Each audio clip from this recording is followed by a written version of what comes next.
Cedars-Sinai Medical Center, Los Angeles, July 1973. The hallway outside room 214 was quiet in the way hospital hallways are quiet when something serious is happening inside one of the rooms, and everyone walking past has somehow absorbed that information without being told directly. Nurses moved a little more carefully. Voices dropped without anyone deciding to drop them. Even the wheels on the medication cart seemed to make less noise than usual. Bruce Lee was 32 years old. The world did not yet fully understand what it was about to lose.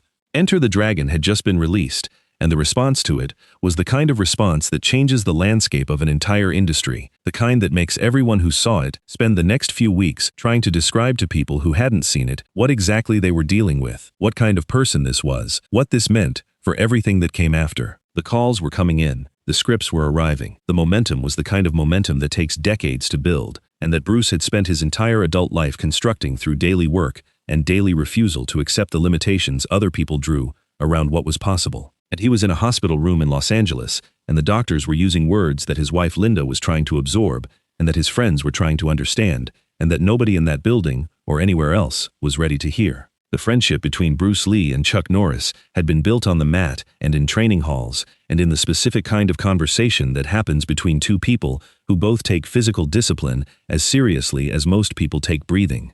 They had trained together, they had pushed each other. Chuck had a way of engaging with training that Bruce respected completely, the specific seriousness of someone who was not performing dedication but actually had it, all the way through. They had fought in Way of the Dragon. The fight scene they built together had required both of them to operate at a level that the other martial artists on set watched with the specific silence of professionals, recognizing something beyond their own category. It was not choreography in the way that word usually means choreography. It was two people who understood each other's physical vocabulary completely, building something together. That kind of collaboration builds something between people that ordinary friendship doesn't quite describe. Chuck was in his car, heading toward a meeting, when his phone rang. His assistant, a practical woman named Diane, who had worked for him for 3 years, and who communicated only necessary information with maximum efficiency, said 4 words. She said, "Bruce is asking for you." Chuck said, "I'm on my way." He made a U-turn in the middle of Sunset Boulevard. The meeting he was driving to was with a studio executive about a project that had been in development for months, and that his team had been working toward for the better part of a year. He did not call to cancel it, he simply did not arrive. Diane handled the rest of it. When someone who had been training for decades alongside someone who was now in a hospital bed called you there, you went. That was the only applicable rule. He parked in the hospital parking structure and walked through the entrance holding a paper bag from a Chinese restaurant on Cahuenga that Bruce liked, because Chuck had stopped and gotten it on the way without deciding to stop and get it, just done it automatically, the way you bring something when you go to see someone. And then he had stood outside the entrance holding the bag and understood that the food was not going to be the point of the visit, but that bringing it was still the right thing, and he carried it in with him. The receptionist recognized him. She was young, maybe 22, and she looked at him with the specific expression of someone who wants to say something and has decided not to say it, which is its own kind of kindness. She said, "Room 214. He's been asking for you since this morning." Chuck said, "Thank you." He walked down the hallway. The paper bag from the Chinese restaurant was in his left hand. He passed a nurse's station where 2 nurses were reviewing charts, and one of them looked up, and then looked back down, and then looked up again, and then made a decision to focus on her chart. He stopped outside room 214. The door was partially open. Through the gap, he could see the window and the afternoon light coming through it, and the edge of the bed, and Linda Lee sitting in a chair beside it, her back straight, the way Linda's back was always straight, the posture of someone doing the hardest thing available to them with complete commitment. He knocked on the doorframe. Linda turned. Her eyes were tired in a way that made him understand immediately how many hours had passed since she had last slept properly. She stood and crossed to the door and hugged him, and he hugged her back, and neither of them said anything for a moment, because the moment didn't need anything said in it. Then Linda stepped back and looked at him with the clear, direct gaze that was always hers, and said, "He's been waiting. He'll want to talk to you alone for a little while." Chuck said, "Of course." Linda touched his arm briefly and went out into the hallway, and Chuck walked into the room. Subscribe before you read the next part, because what happens inside this room is the thing this entire video was built to tell you. Bruce was in the bed near the window. The afternoon light was the warm, late afternoon light that Los Angeles does specifically, that particular quality of gold that you never quite get anywhere else, and it was coming through the window and lying across the floor and reaching the edge of the bed. He looked smaller than he did when Chuck thought about him, which was not unusual. Hospitals did that to people, but it was still an adjustment that required a moment. Bruce Lee's presence in any other context had a quality that exceeded his physical dimensions completely. Standing in a training hall or on a film set, or even in a restaurant, he took up more space than his body occupied, through something in the attention he carried, and the way he moved, and the specific quality of focus he brought to wherever he was. Here, in the bed, the dimensions were just the dimensions. 5'7", 140 pounds, 32 years old. He looked at Chuck when Chuck walked in, and the look was completely Bruce, completely present, completely focused. The eyes exactly as they had always been. Whatever was happening with his body had not reached the eyes. He said, "You got Chinese food." Chuck looked at the paper bag in his hand. He said, "From the place on Cahuenga." Bruce said, "I can't eat it." Chuck said, "I know, I brought it anyway." Bruce said, "Set it on the table." Chuck set it on the table beside the bed. He pulled the chair Linda had been sitting in closer to the bed and sat down. For a moment, neither of them said anything, and the afternoon light continued doing what afternoon light does, moving imperceptibly across the floor. Then Bruce said, "How's the project going? The one with the studio?" Chuck said, "I didn't make it to the meeting." Bruce said, "Chuck." Chuck said, "It'll be there tomorrow." Bruce looked at him for a moment. He said, "You drove through sunset traffic in the middle of a Tuesday afternoon to bring me Chinese food I can't eat." Chuck said, "Seemed like the thing to do." Bruce almost smiled. It was the almost smile that people who knew him well recognized as the full version of what other people produced with their whole faces. He said, "When I'm out of here, I want to eat that food at the actual restaurant, not takeout." Chuck said, "Whenever you're ready." Bruce looked at the ceiling for a moment. He said, "I want to ask you something." Chuck said, "Ask." Bruce said, "There are things I haven't finished. I have ideas I haven't written down completely, training concepts I've been developing that I haven't fully documented, things I need to exist in the world properly after I'm done working on them." Chuck said, "You'll finish them yourself." Bruce looked at him. He said, "Maybe, but I want to ask you anyway." Chuck said, "Ask." Bruce said, "If I can't finish them, if there are things that need to go on, things that need to be shown to people, I need someone who understands what I was trying to do, not someone who will perform what I was trying to do, someone who actually gets it." He paused. He said, "I need you to make sure Jeet Kune Do doesn't get reduced to a style. That's the thing I can't let happen. I spent 15 years making it clear that Jeet Kune Do is the opposite of a style. It's the absence of style. It's what you have when you take everything away that isn't necessary. If someone turns it into a system with fixed techniques and a belt ranking and rules about what counts and what doesn't, I need someone who will stand up and say that's wrong. That's not what it was."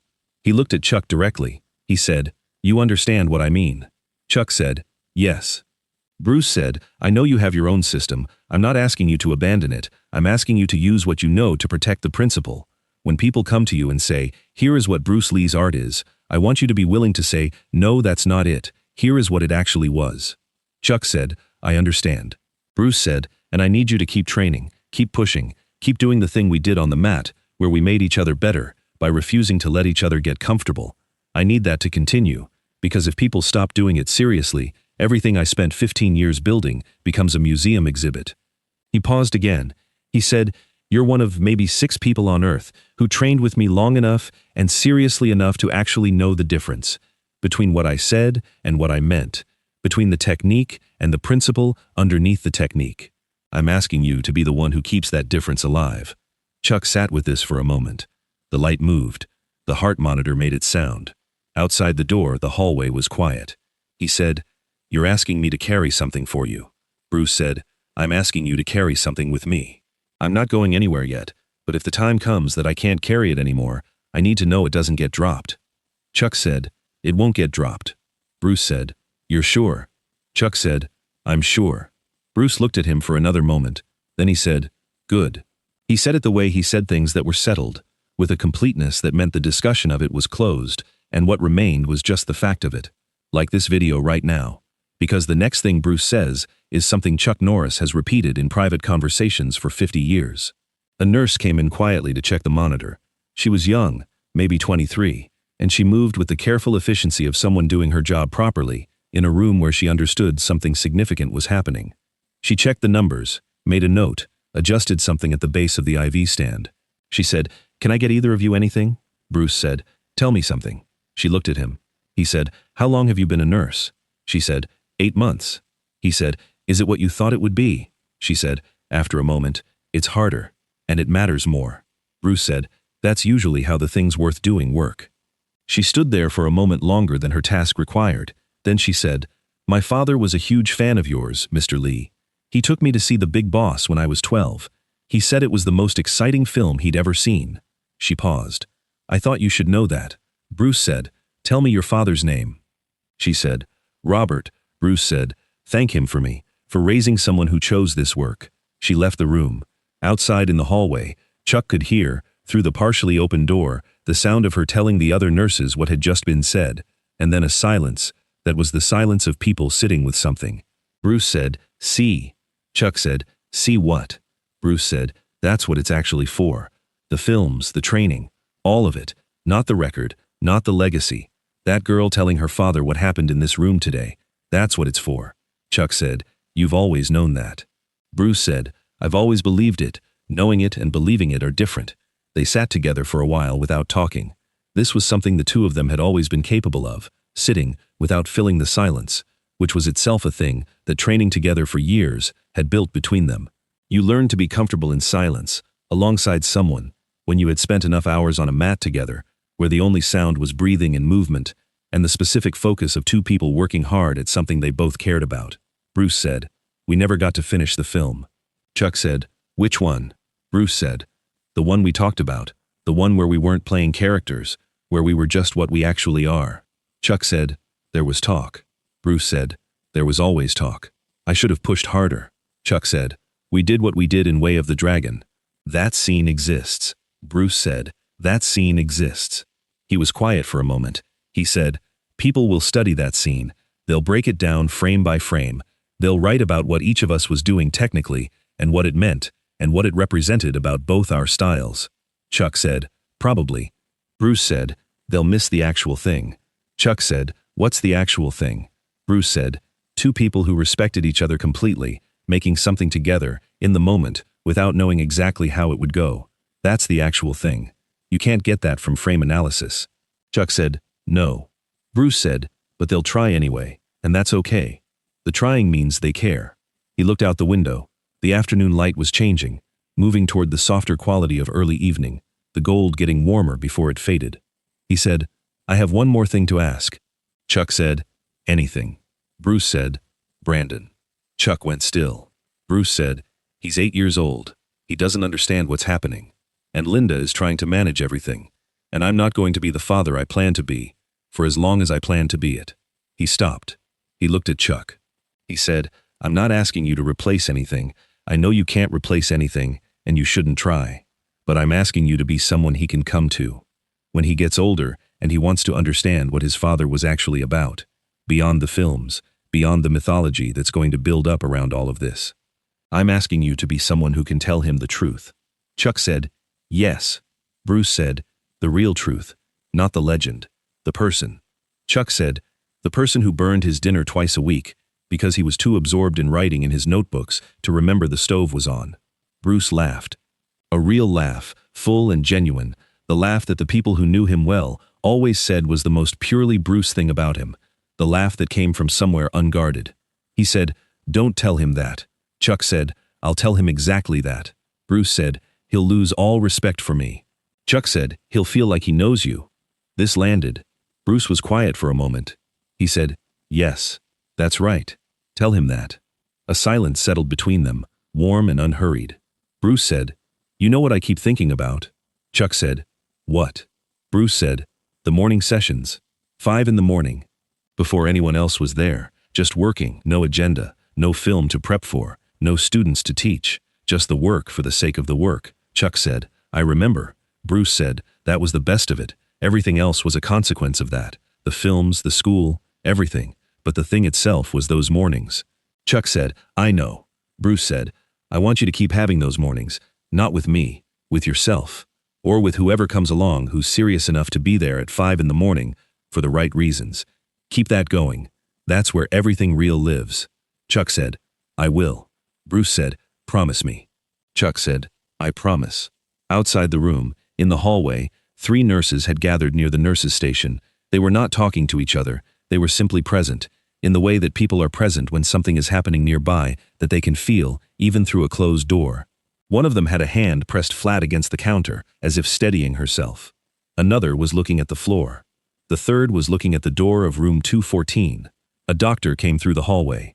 An older man, who had been at Cedars-Sinai for 20 years, and who had seen a great many things. He noticed the nurses. He looked at room 214. He said quietly, to no one in particular, "Let them have the time." He continued down the hallway. The young nurse who Bruce had spoken to earlier was at the end of the hall writing in a chart. She was not writing in the chart. She was holding a pen over a chart and thinking about what had been said to her in that room. Later, she would tell the other nurses what he had said, about her father Robert, about thanking him for raising someone who chose this work. And it would move through the nursing staff of that ward the way things move through small communities, quietly and completely. And some of them would cry, and some of them would not, and all of them would remember it. Inside the room, the afternoon had become early evening. Chuck was still in the chair beside the bed. Bruce was still looking at the window. The light had gone to that particular quality that happens right before sunset in Los Angeles, that 20-minute window when everything looks slightly more real than it usually does, sharper and warmer simultaneously. Bruce said, "Thank you for coming." Chuck said, "There was nowhere else." Bruce said, "The meeting." Chuck said, "Will happen another day." Bruce said, "Everything happens another day." That's the strange thing about being in a place like this. You understand very clearly which things have another day and which things don't. He looked at Chuck. He said, "This doesn't have another day. This afternoon, this conversation. This is the version of this that exists, and there won't be another version of it." Chuck said, "I know." Bruce said, "That's not sad. I just want to say that clearly. This afternoon happened. It's real. Whatever comes after, this happened." He paused. He said, "The film existed. The training existed. The mornings at 5 existed. Brandon exists. Shannon exists. Linda exists. Everything I made exists." He said, "That's enough." Chuck said, "It's more than enough." Bruce said, "I want you to believe something." Chuck said, "Tell me." Bruce said, "I didn't do any of this to be remembered. I did it because it was the truest thing I knew how to do. I trained because training was true. I taught because teaching was true. I made films because in the films I could show something true about what human beings could do with their bodies if they respected the work." He said, "If people remember it after, that's a consequence, not the point." He said, "The point was the work. Every day, the point was the work." Chuck said, "I know." Bruce said, "I want you to know that I know you know. I want that to be said out loud in this room." Chuck said, "It's said." Bruce smiled. "The full version of it, not the almost." He said, "The Chinese food is going to get cold." Chuck said, "It's been cold for an hour." Bruce said, "Set it by the window in the evening sun. Maybe that helps." Chuck said, "I don't think that's how food works." Bruce said, "It's how some things work." They sat together for a while longer. The evening settled around the hospital. Outside on Beverly Boulevard, the evening traffic moved, and the television trucks were still there, and the reporters were still waiting, and none of it had any relationship to what was happening in room 214. Linda came back eventually, and sat beside the bed, and the three of them were in the room together, and Chuck did not stay long after that, because the room was for the people who needed to be in it most, and he was not one of them. He stood, and he put his hand on Bruce's shoulder, and Bruce put his hand over Chuck's, and they held that for a moment. Chuck said, "The restaurant on Cahuenga." Bruce said, "When I'm out." Chuck said, "When you're out."